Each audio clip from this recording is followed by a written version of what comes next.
y permitiendo que seamos instruidos, edificados. También, Señor, llamados al orden para que podamos crecer, para que podamos, Señor, avanzar, Señor, bajo la instrucción que tú nos das. Ayúdanos como iglesia a atesorar todo lo que proviene de ti, de tu palabra, y a poner por obra, Señor, a meditar y poner por obra lo que la Escritura nos enseña, lo que vemos a través de las vivencias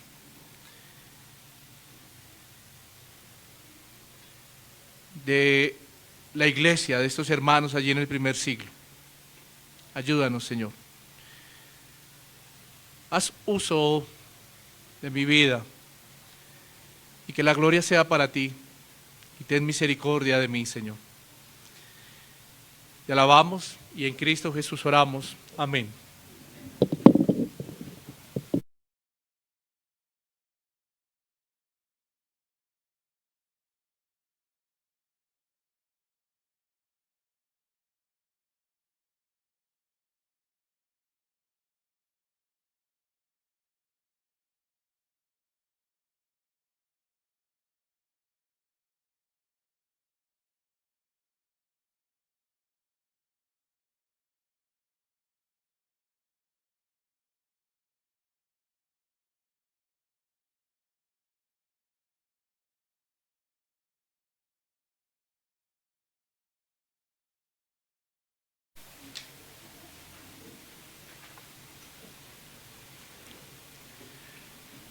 Ya casi vamos a culminar con el libro de Hechos. Gloria a Dios.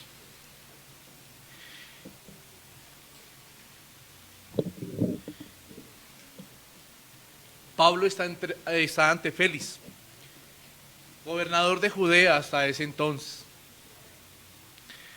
Recordemos algo, y es lo que venimos viendo para poder entrar en este capítulo 24, entrar en materia y en contexto. Y recordemos que el comandante Claudio, desde el versículo 22-23, capítulo, envió al apóstol Pablo a Cesarea con un primer propósito y era el de evitar su muerte, ¿cierto? ¿Por qué? Porque cuando él llega a Jerusalén, pues se armó un tumulto, se levantaron contra Pablo y todos quisieron sacarlo del templo, los judíos de Asia que estaban allí, y atentar contra su vida. Porque se había maquinado un plan para atentar contra la vida del apóstol. Ahora, ese fue el primer propósito, de que Claudio enviara a Pablo ante Félix, que era el gobernador de Judea. Pero también fue con el fin de que Pablo fuera acusado delante del gobernador por los que estaban presentando cargos en contra del apóstol. ¿Cierto? Claudio envió delante del gobernador a Pablo para que los judíos que los estaban acusando, el concilio y los judíos de Asia que estaban allí en Jerusalén, recordemos que estaban en tiempo de las fiestas de la Pascua,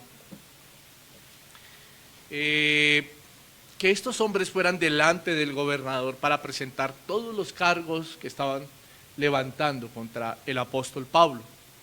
Es por eso que Pablo ahora está ante Félix. Y Félix, como le dije hace un momento, era el gobernador de Judea en ese tiempo. Cuando leemos este capítulo 24, y podemos revisar de nuevo su contexto y los hechos o manifestaciones que vienen ocurriendo, pareciera que hubiese pasado mucho tiempo, ¿cierto? Pareciera que hubiese pasado harto o demasiado tiempo después de que Pablo subió a Jerusalén a llevar la ofrenda cuando viene de su último viaje misionero. Pareciera que todos estos hechos hubiesen ocurrido o transcurrido en un periodo largo de tiempo. Pero quiero aclarar esto para que usted también lo tenga en mente, y es que solo habían transcurrido unos días, no más de una semana, entre 6 a 7 días, no había ocurrido mucho tiempo. Desde que leímos Hechos capítulo 21, versículo 17, Lucas nos registra la llegada de Pablo a Jerusalén. La llegada cuando él está ahí en Jerusalén y entra al templo, ¿cierto? Y hasta Hechos 24, que hoy vamos a mirar, pareciera que hubiese harto tiempo, pero no fue más de 6 a 8 días. Hay algo que quiero decir antes en esta introducción, por así decirlo, y es lo siguiente: la sed del pecado del hombre por los siglos ha desatado comportamientos que evidencian lo que hay en el corazón de la humanidad sin Dios y sin ley. La sed del pecado ha desatado comportamientos que evidencian, ¿cierto?, lo que hay en el corazón de la humanidad sin Dios y sin ley. Pero voy a decir algo que aún duele y causa tristeza, y es que también ha desatado este tipo de evidencias pecaminosas en corazones de aquellos que piensan que tienen a Dios. En corazones de aquellos que piensan que tienen a Dios. Cosas como injusticias, corrupción, trampa, afán por el dinero, testimonios falsos, comportamientos reprochables, y todo esto y muchas más cosas como evidencias pecaminosas, se han vuelto práctica de aquellos que miran las situaciones y circunstancias bajo una lupa de interés propio o bajo una lupa de interés común, que esté por encima, tanto el interés propio o el interés común, que esté por encima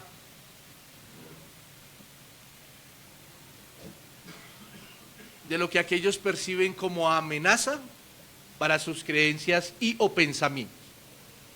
¿Me hago entender? Todas estas actividades pecaminosas, por así decirlo, se han vuelto habituales cuando se está por encima, cuando se vuelve un interés común o propio o individual, y se está por encima de las creencias o de lo que una persona o un grupo de personas piensa. Cuando ponemos esas actividades pecaminosas por encima, no importa que pasemos y arrastremos al que está al frente. Ese fue el caso del apóstol Pablo. Sus compatriotas judíos y las autoridades romanas mostraron a flor de piel todo lo que podían levantar en contra de aquello que amenazaba sus creencias y sus pensamientos. Y por eso decidieron levantarse en injusticia, acusando al apóstol Pablo, llevando el caso hasta lo último, insistentemente, con el fin de acabar con la vida de Pablo. Ese fue el caso también para Pablo. Sus compatriotas y las autoridades romanas dejaron ver a flor de piel todo esto. Esta mañana le he puesto como título a la enseñanza: Defensa de Pablo ante Félix. Un cristiano irreprensible en medio de la injusticia, la falsedad, la intelectualidad y la corrupción. Un cristiano irreprensible en medio de la injusticia, la falsedad, la intelectualidad y la corrupción.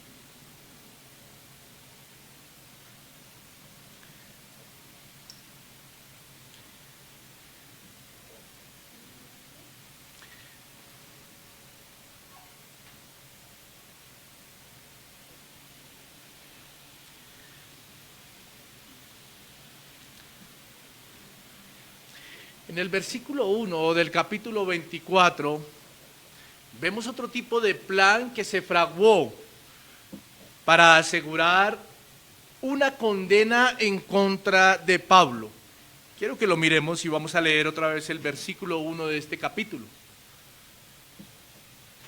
Dice la Escritura: 5 días después descendió el sumo sacerdote Ananías con algunos de los ancianos y un cierto orador llamado Tértulo, y comparecieron ante el gobernador contra Pablo, dice la Escritura.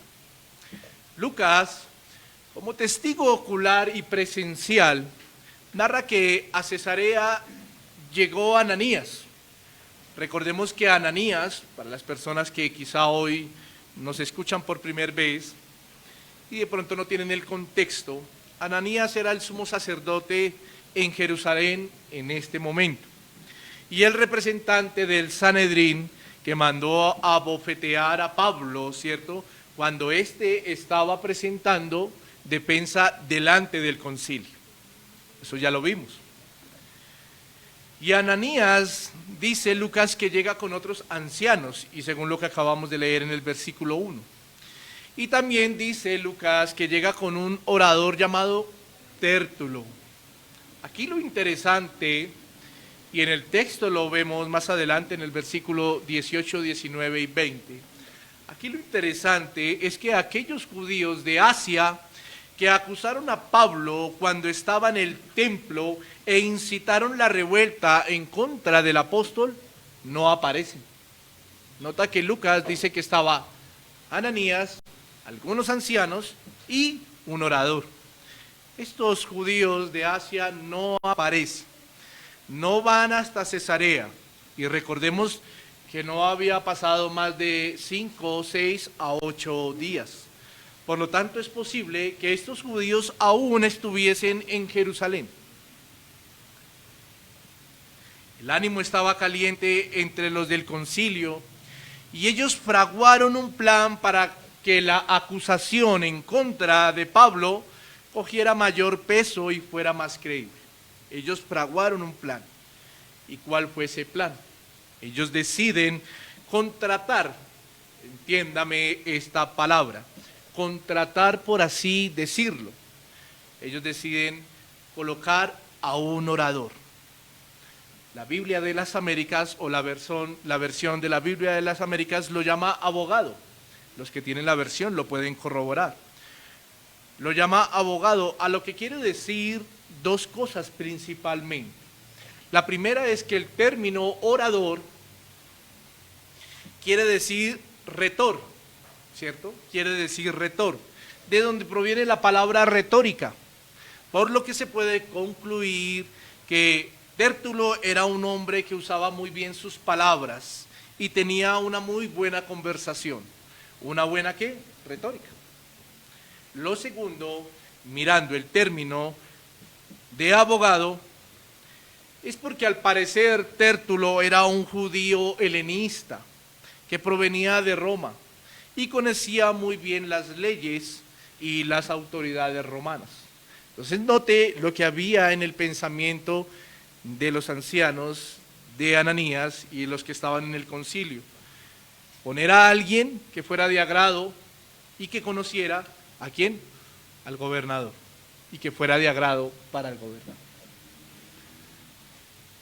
Esto nos deja ver que por más que los del concilio eran personas de buen conocimiento y eran personas estudiadas, no se sentían capaces de presentar argumentos de peso, no se sentían capaces de presentar argumentos que respaldaran, por así decirlo, con una buena retórica. Ellos no se sentían capaces y es por eso que deciden contratar, en cierta manera, la vida o los servicios de Tértulo, para que injustamente se levanten falsos testimonios en contra de Pablo y para que aún pudiera aludir, disertir o persuadir ¿a quién? A Félix. Miremos lo que nos registra Lucas a continuación. Vamos a leer desde el versículo 2 hasta el versículo 9. Y cuando éste fue llamado, ¿quién? Pablo, ¿cierto? Tértulo comenzó a acusarle diciendo: como debido a ti gozamos de gran paz, y muchas cosas son bien gobernadas en el pueblo por tu prudencia, oh excelentísimo Félix, le dice Tértulo, lo recibimos en todo tiempo y en todo lugar con toda gratitud. Pero por no molestarte más largamente, te ruego que nos oigas brevemente conforme a tu equidad. Versículo 5, porque hemos hallado que este hombre es una plaga y promotor de sediciones entre todos los judíos por todo el mundo. Además, mire lo que dice Tértulo, lo trata de cabecilla de la secta de los nazarenos. Intentó también profanar el templo y prendiéndole quisimos juzgarle conforme a nuestra ley. Pero interviniendo el tribuno Licias, que es Claudio, ¿cierto?, con gran violencia le quitó de nuestras manos, mandando a sus acusadores que viniesen a ti. Tú mismo, pues, al juzgarle, podrás informarte de todas estas cosas de que le acusamos. Versículo 9. Los judíos también confirmaban, diciendo ser así todo. Era tanto el afán de ver a Pablo condenado, que en la transmisión, ¿cierto?, de lo que hace Tértulo, en la transmisión de lo que hacen los del concilio a contratar a Tértulo, en cuanto a las acusaciones que hay en contra de Pablo, ¿cierto?, se suman otro par de mentiras. Para así persuadir a Félix en medio de los cargos que se están presentando y que el orador debe transmitir. Pero antes de esto, quiero que miremos la artimaña que usa Tértulo cuando se presenta ante el gobernador. La artimaña que usa Tértulo cuando se presenta ante el gobernador. Le dije que habían dos mentiras más. Y antes de eso quiero que miremos una artimaña que usa Tértulo. Esa artimaña inicialmente fue la adulación y la lisonja, por así decirlo. Adulación y lisonja. Quiero que podamos recordar qué significan estos términos. Y esto significa que es una alabanza interesada con el propósito de halagar a otro y también con el fin de ganarse su voluntad para fines interesados, ¿cierto? Esto fue lo primero que usó el orador. Un acercamiento al gobernador, a Félix, alabándole con el fin de buscar el propósito deseado. ¿Cuál era? Condenar a Pablo, atentar contra la vida de Pablo. En los versículos 2, la parte B, hasta el 4, vemos cómo Tértulo usa palabras de adulación para con Félix. Lucas nos describe que según las palabras del abogado, del orador, los judíos gozaban de un excelente gobierno allí en Jerusalén, según lo que decía Tértulo. Tértulo trata de reconocer que bajo el mandato de Félix había una vida de paz y su modo de gobernar era tranquilo. Habían reformas que traían equidad al pueblo. Pero la historia cuenta otra cosa. Flavio Josefo, los que no han escuchado este nombre, quiero familiarizarlos. Fue un historiador del siglo I.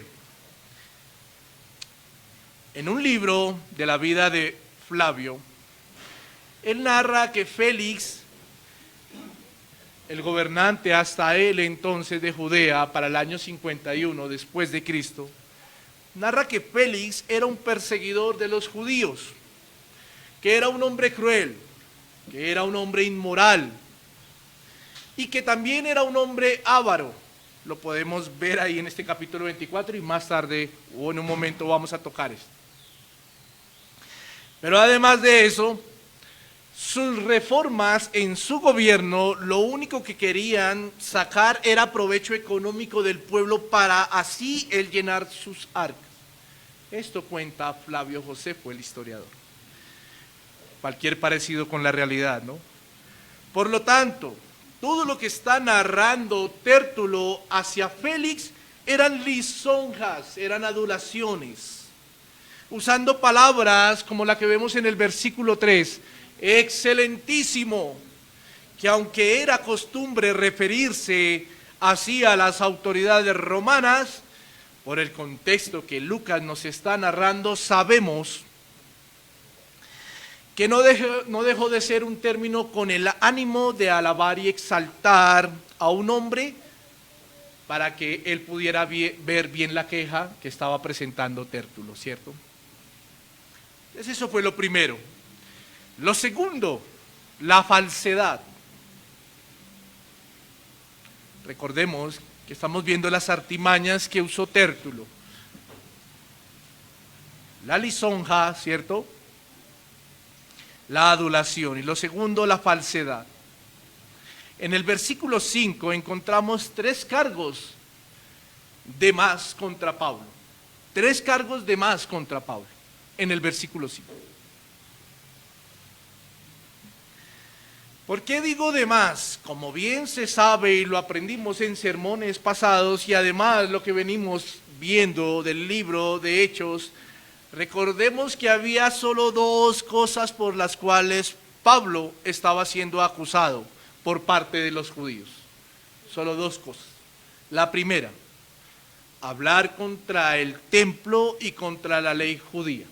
Por eso lo estaban acusando los judíos de Asia, ¿cierto? Hechos capítulo 21, lo pudimos revisar. Y la segunda, profanar el templo al meter gentiles, supuestamente. Profanar el templo a meter o a invitar a gentiles. Por eso lo estaban acusando, pero recordemos que esas eran falsas aún. En el versículo 5 encontramos 3 cosas de más que Tértulo, ¿cierto? Transmitió a Félix. Y que quizá los del concilio le dijeron, o puede ser que él en su imaginación, como era un buen retórico, hubiese encimado, por así decirlo, para que Félix pusiera cuidado a estas acusaciones. Aquí vemos que la situación empieza a tomar otro rumbo en cuanto a las acusaciones. Y vuelvo y le digo, salen 3 más tratando a Pablo primero de plaga, segundo de divisor y después de cabecilla de una secta. 3 acusaciones más. Plaga, divisor y cabecilla de una secta. Hasta el punto, o hasta tal punto llegaron los del concilio, los ancianos, que al preparar la locución de Tértulo, lograron disuadir con mentiras para que él mismo Tértulo transmitiera al gobernador tal situación. O como le dije hace un momento, o pudo haber sido que Tértulo, ¿cierto?, en su elocuencia, inventó ante Félix estos argumentos basados en lo que había escuchado. Pero todo tenía un propósito. ¿Cuál? Condenar a Pablo. Siguiente artimaña, testigos falsos. Ya existían para ese entonces los testigos falsos. Note que no es solo de ahora. Hay algo que deja ver Lucas, y es en el versículo 9, que según la locución de Tértulo, transmite a Félix, y es que ponía como testigos de toda esta falsedad a los ancianos y a Ananías el sacerdote. Ellos se amangualaron, ellos fueron partícipes de tal juzgamiento mentiroso. Ellos, conociendo la ley, los ancianos, los que fueron a Cesarea, el mismo Ananías, conociendo la ley, la asaltaron. La pasaron por encima. Se les olvidó lo que dice el Señor en la Escritura y que ellos recitaban cada día de reposo, el 9º mandamiento, que la ley del Señor había hablado al pueblo en el Sinaí. ¿Qué dice el 9º mandamiento? Éxodo 20, capítulo 20, versículo 16, dice: no hablarás contra tu prójimo falso testigo. Ellos estaban faltando a la ley, los que se jactaban, ¿cierto?, de guardarla, la estaban traspasando. Eso me recuerda cuando a Jesús lo iban a crucificar, que los judíos ortodoxos se amangualaron e incitaron al pueblo para pedir que liberación, ¿por quién? Por Barrabás, y la crucifixión de Jesús. Todo con un propósito, como lo decía al principio, es tanta la sed de pecado que hay en el corazón del hombre que no importa por quién o a quién pasa por encima. Quiero decirle lo siguiente. Como el corazón del hombre, cuando busca algún beneficio, hace cosas que atentan contra otros, sin importar cuál sea el daño. Sin importar que a un medio de participar de estas cosas está faltando a Dios directamente, como vemos hoy, a hombres que por buscar un beneficio adulan o lisonjean de alguien o a alguien. Y todo esto por un beneficio particular. Vemos hombres haciendo esto en los trabajos con sus jefes. Vemos en los hogares con las autoridades, con papá y con mamá. Hijos donde lisonjean o esposos donde adulan o lisonjean en medio de los hogares. En medio de la sociedad vemos estas circunstancias a que llevan que se acomode la narrativa para que no se quede en evidencia y para que se cumpla el propósito pecaminoso y egoísta que el corazón orgulloso del ser humano quiere que se lleve a cabo. Vemos esto en las universidades, en los colegios, donde por el poco esfuerzo de nuestros hijos, hay padres que han lisonjeado a los maestros para que sus hijos no reprueben. Esto se volvió parte de la sociedad. En medio de los juzgados, en medio de las notarías, en medio de entes gubernamentales, y todo con el propósito de darle más peso a la frase de que el mundo repite a diario: el más abeja o avispado es el que gana. Y voy a decir algo que nos debe llevar a reflexionar a nosotros como iglesia. Esto no puede pasar en la iglesia de Cristo. Esto no puede pasar en la iglesia de Cristo. Pastores deben ser equilibrados y llenos de ética pastoral cuando se trata de escuchar y argumentar y cuando se trata de aconsejar. Los feligreses no pueden estar buscando adeptos para un beneficio individual o común. A la iglesia la rige solo la Escritura y sus verdades. Y quien merece solo la alabanza es el Dios Trino. No hay lisonjas en el cuerpo de Cristo y no las debe haber. No las debe haber. No se puede ser partícipe de la falsedad, de la mentira.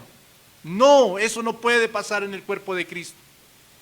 No podemos ponernos de acuerdo para decir cosas cuando hay deseos que no son regulados por la Escritura. ¿Qué me gusta esto? ¿Qué por qué no hacemos esto? ¿Qué pongamos esto allí? ¿Qué dice la Escritura? No. En la iglesia del Señor las cosas no se manejan ni deben manejarse así.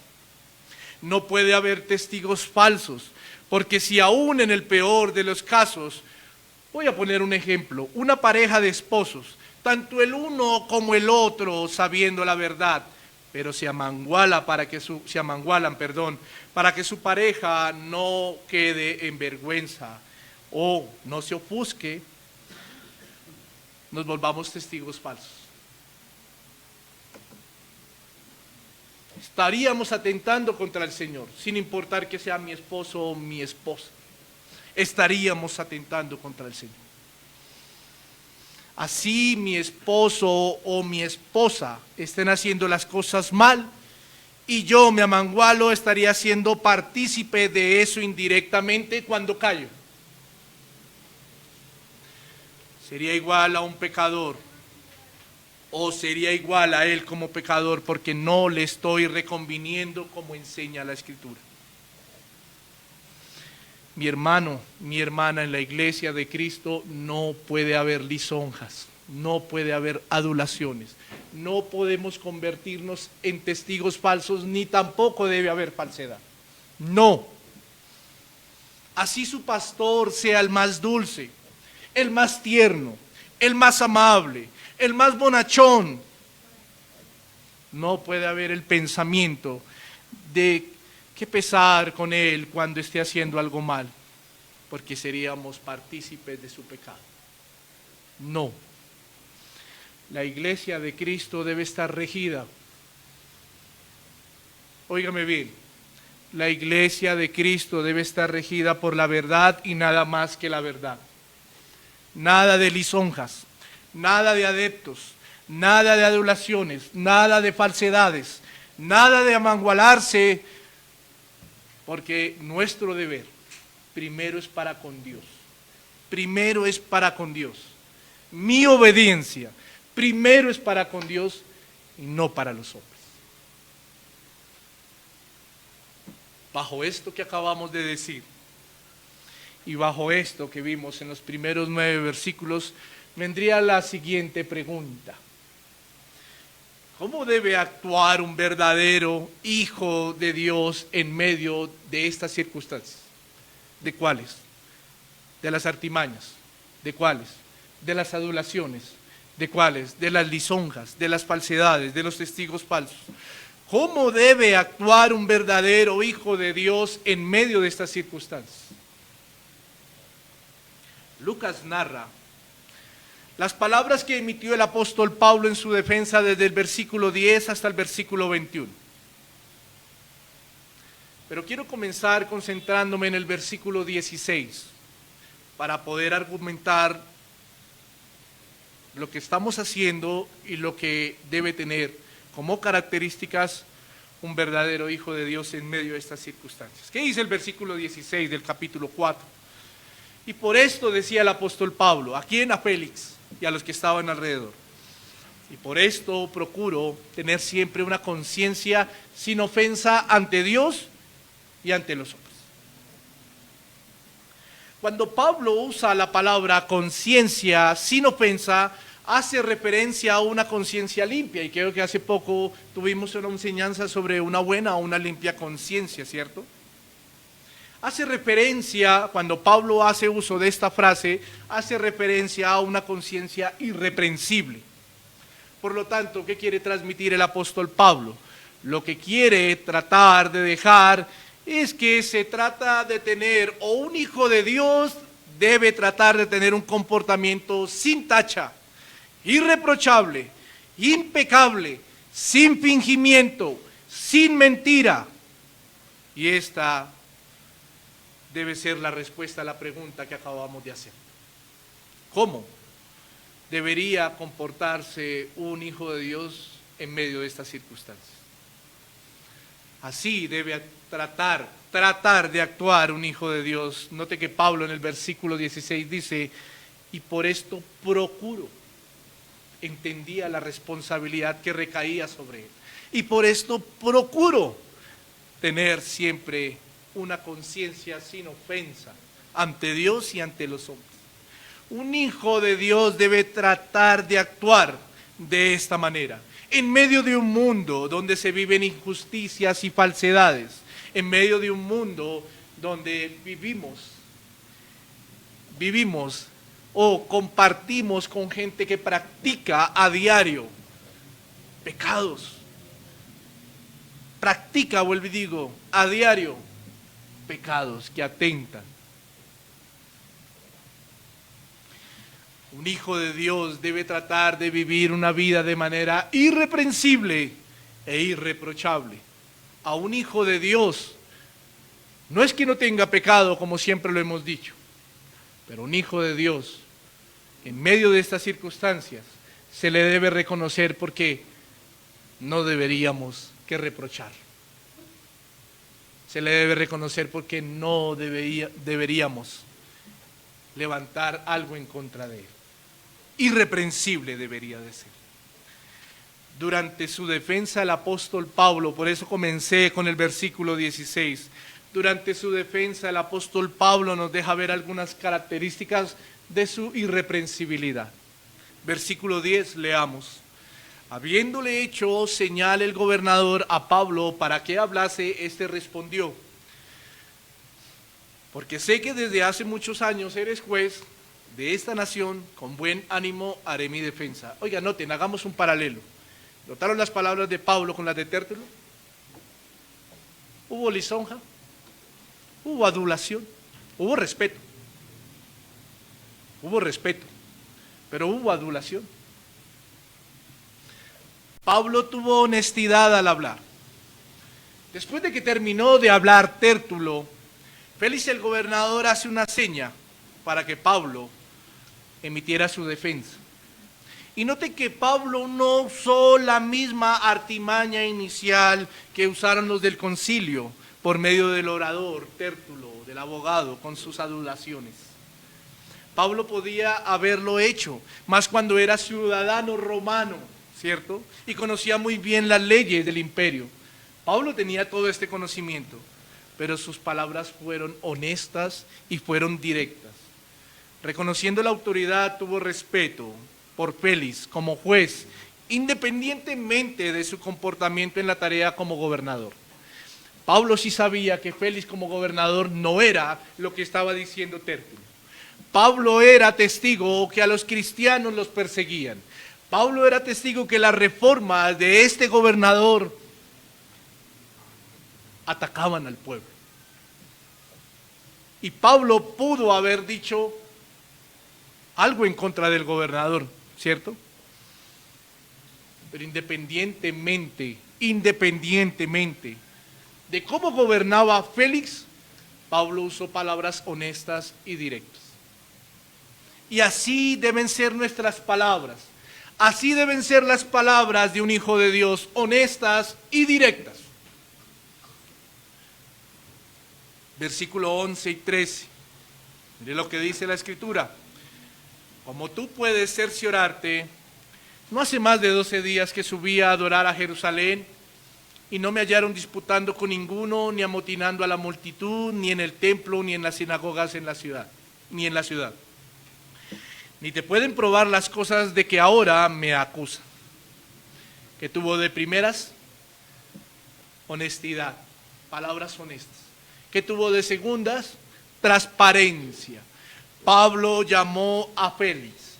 Pablo invitó a Félix a que se cerciorara por sus propios medios, teniendo él el alcance, porque él era el gobernador, él era la autoridad para poder indagar, para poder comprobar, ¿cierto? Pablo lo llama a que él pudiera comprobar todo lo que se estaba levantando en su contra. Tuvo transparencia Pablo. Y aún y con toda esa invitación, Pablo asegura que no le pueden probar sobre las cosas de lo que estaban levantando contra él. Él asegura, no lo pueden probar, no lo pueden probar. Era tal la seguridad de irreprochabilidad que había en la vida de Pablo, que él mismo pone en evidencia que los lugares, el tiempo y las personas para que el mismo Félix investigue sobre los cargos presentados en contra de él. Así era la transparencia de Pablo. Pero ¿qué vemos hoy en día, mi querida iglesia? ¿Qué vemos hoy en día? Es que fulanito dijo eso, bueno, llamemos a fulanito y hablemos entre todos. No, mejor no, por evitar una circunstancia. Eso es transparencia. Eso es transparencia. A Pablo no le importó. Él tuvo transparencia. Él sabía que Félix podía tener el poder, la autoridad y todo para mandar a investigar. Aún para él mismo, si él quisiera, Félix, ir a los lugares, a los soldados, a las personas, a los judíos, e investigar todo lo que se había levantado contra Pablo. Pablo lo sabía. Y él dijo, Félix, te invito a que hagas eso. En cierta manera o en pocas palabras le dijo, te invito a que hagas eso. Ese debe ser el comportamiento de un hijo de Dios en medio de la falsedad. En medio cuando se levantan testigos falsos. Ese debe ser el comportamiento de un hijo de Dios. No es que se pone bravo. Estás pecando igual que él. Estás siendo partícipe del mismo pecado que él. Estás atentando contra Dios. Estás faltando contra la ley de Dios. Versículo 14 y 15. Pero esto te confieso, que según el camino que ellos llaman herejía, así sirvo al Dios de mis padres, creyendo todas las cosas que en la ley y en los profetas están escritas, teniendo esperanza en Dios, la cual ellos también abrigan, de que ha de haber resurrección de los muertos, así de justos como de injustos. ¿Qué tuvo Pablo? ¿Qué tuvo Pablo en medio de su conciencia irreprochable? Que no se avergonzó del Evangelio y fue sincero. Que no se avergonzó del Evangelio y fue sincero. Pablo se sinceró y confesó delante de Félix, un gobernador inconverso que perseguía a sus acusadores y compatriotas por su fe. Porque eso hacía Félix, perseguía a los judíos por su fe. Y Pablo fue sincero y no se avergonzó. Podemos sumarle otra característica: no tuvo temor, no tuvo miedo. ¿Qué confesó Pablo? Su servicio y amor por el Dios Altísimo y por sus ordenanzas. Su servicio y amor por el Dios Altísimo y por sus ordenanzas. No se avergonzó de su Dios. Y esto me recuerda lo que el mismo Pablo escribió a los romanos en su carta, en el capítulo 1, versículo 16. Porque no me avergüenzo del Evangelio, porque es poder de Dios para salvación a todo aquel que cree, al judío primeramente y también a ¿quién? Al griego. Y como le dije hace un momento, le podemos sumar otra característica, y fue que Pablo no tuvo miedo, no tuvo temor de manifestarle con sinceridad que todos los seres humanos tendrán una eternidad. Él estaba hablando con un inconverso. Pablo estaba hablando con un hombre que perseguía su fe. Y Pablo le dice, todos los seres humanos resucitarán. Y Pablo le dice que todos los seres humanos tendrán una eternidad. Y Pablo le dice que todos, por cierta manera, así decirlo, que todos tendrán un juicio. Todos. Los justos heredarán ¿qué? El reino de los cielos. Y los injustos seguirán en su estado de condenación a la espera del lago de fuego. El Señor va a corroborar este dictamen al final de los tiempos. Pablo le dijo eso y no tuvo miedo, ni se avergonzó y fue sincero. Qué buenas características tenemos en medio de circunstancias que se pueden levantar para que un hijo de Dios, tomando como ejemplo esto, además tomando como ejemplo al mayor de todos, que es Cristo nuestro Señor, porque por eso Él nos ha llamado, tomando como ejemplo, y que no tengamos temor, miedo, seamos honestos, sinceros, usemos nuestras palabras con transparencia y que nuestra vida también sea así. Después de que Pablo hablara estas palabras, Félix, que tenía como conocimiento de los del camino, que ya sabemos que así se les llamaba a los primeros cristianos, retrasó el juicio y propuso poner a Pablo bajo custodia. Pero con la libertad de que Pablo pudiese recibir visitas de sus amigos y familiares. Recordemos que en el capítulo 23 vimos, ¿cierto?, que Pablo tenía sobrinos, familiares. Según la historia, Lucas narra que pasados unos días el gobernador Félix junto con su esposa, y a propósito, por eso dije hace un momento que Flavio Josefo decía que era un hombre inmoral, era su tercera esposa según los comentarios de este historiador. Su nombre era Drusila y según también este historiador, Félix se la había quitado a un gobernante de Siria.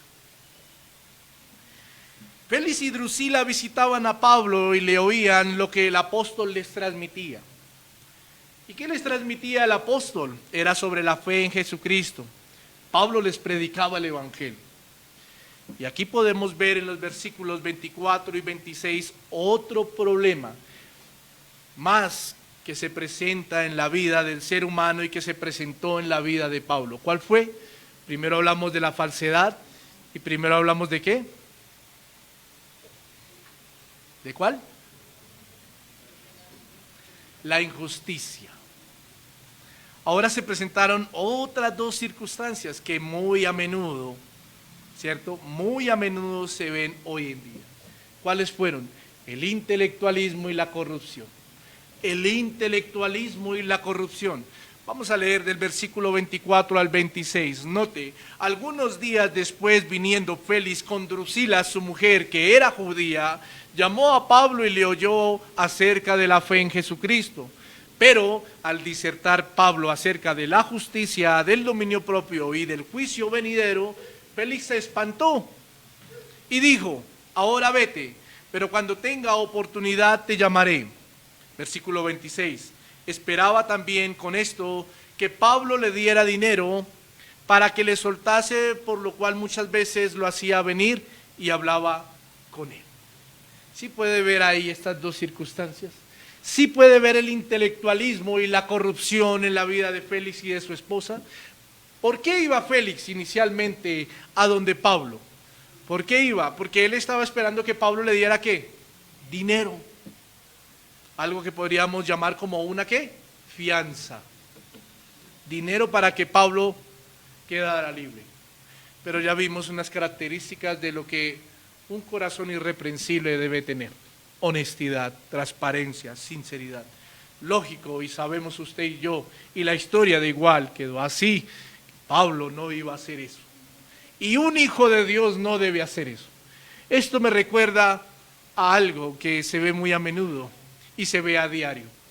Y voy a poner un ejemplo muy básico pero muy real. Esto me recuerda a los conductores, ¿cierto?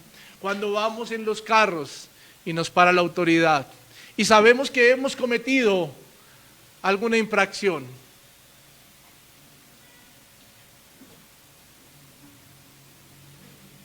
Lo demás es historia, porque creo que si sigo, el Señor nos pondría en evidencia, y con todo respeto, pero nos pondría en evidencia más de uno. Si no queremos que ocurra esto, cumplamos la ley, acatemos las normas,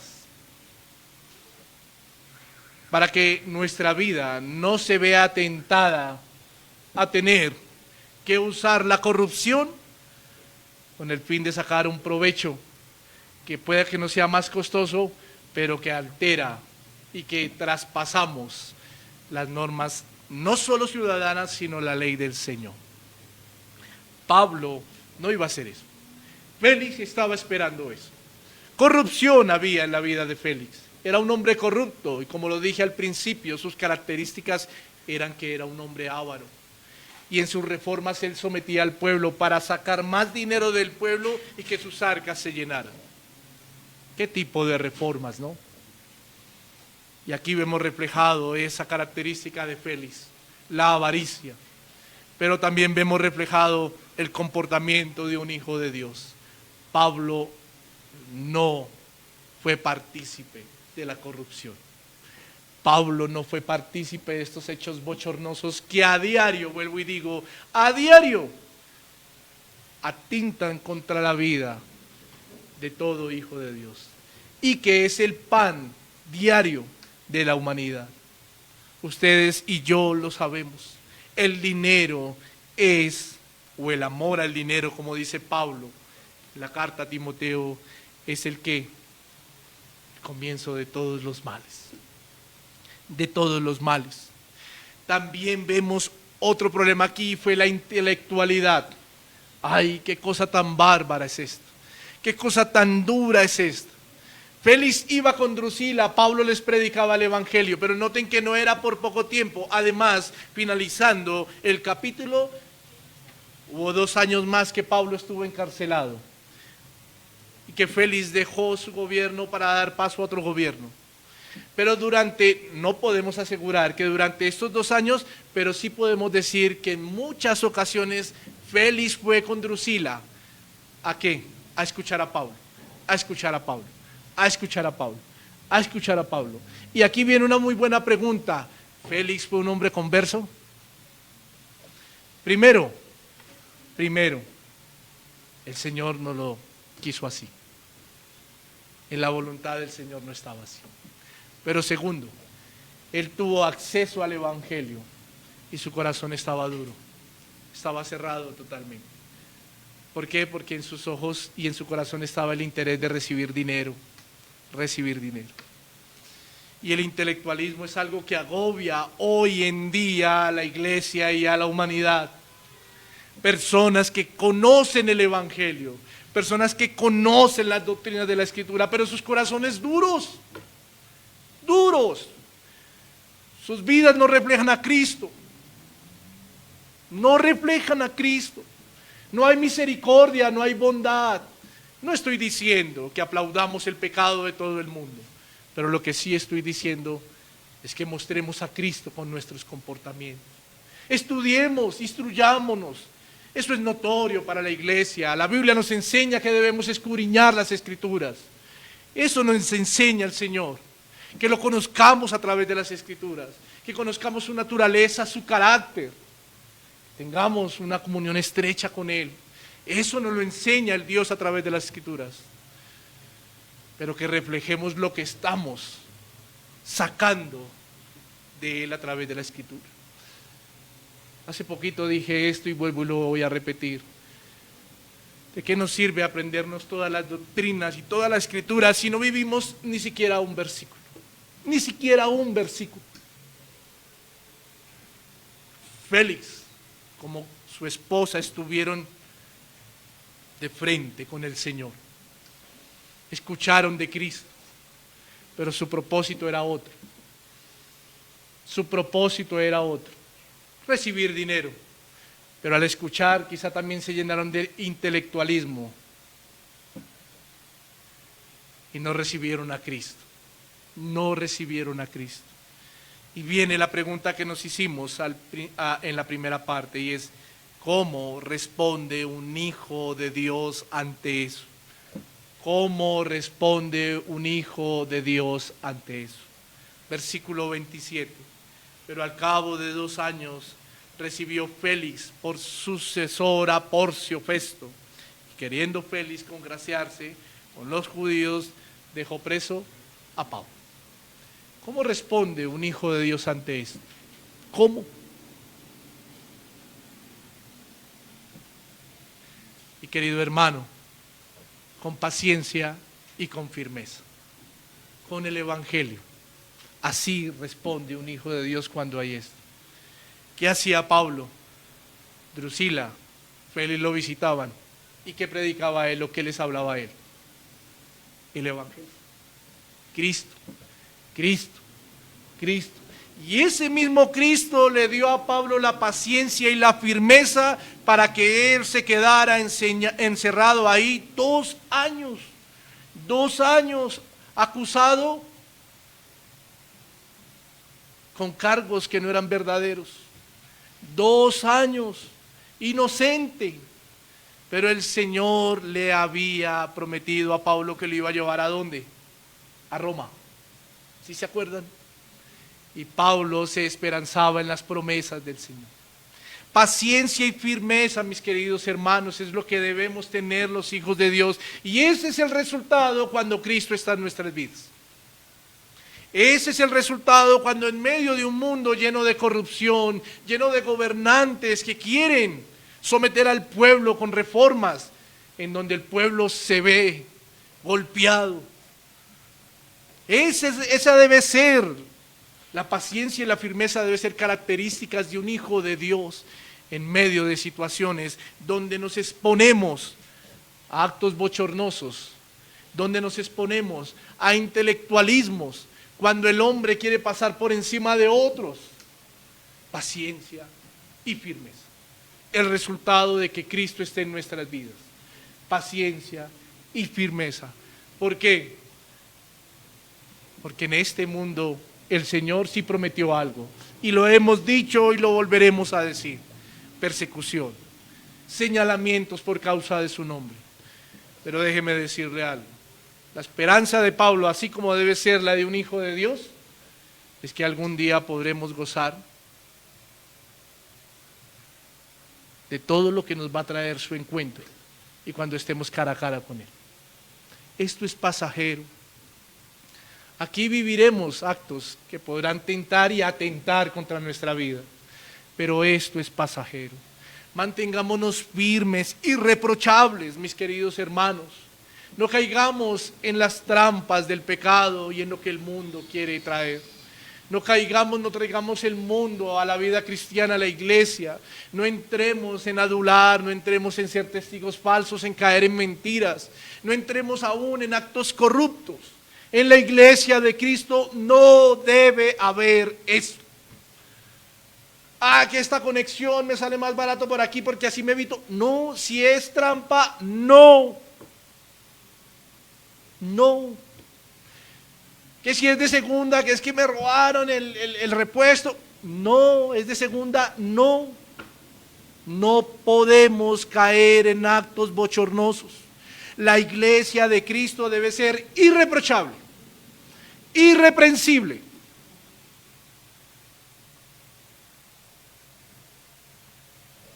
Dos años.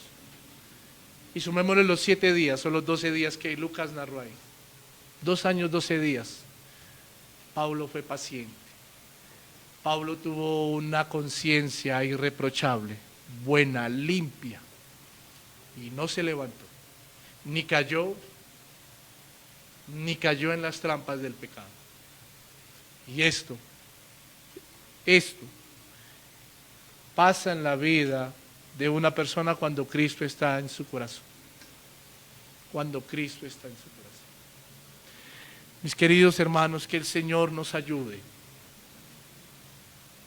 a ser verdaderos cristianos, a ser cristianos irreprensibles, en medio de tales circunstancias que se puedan presentar contra nosotros, así como se presentó en la vida de Pablo. Permítame, vamos a orar.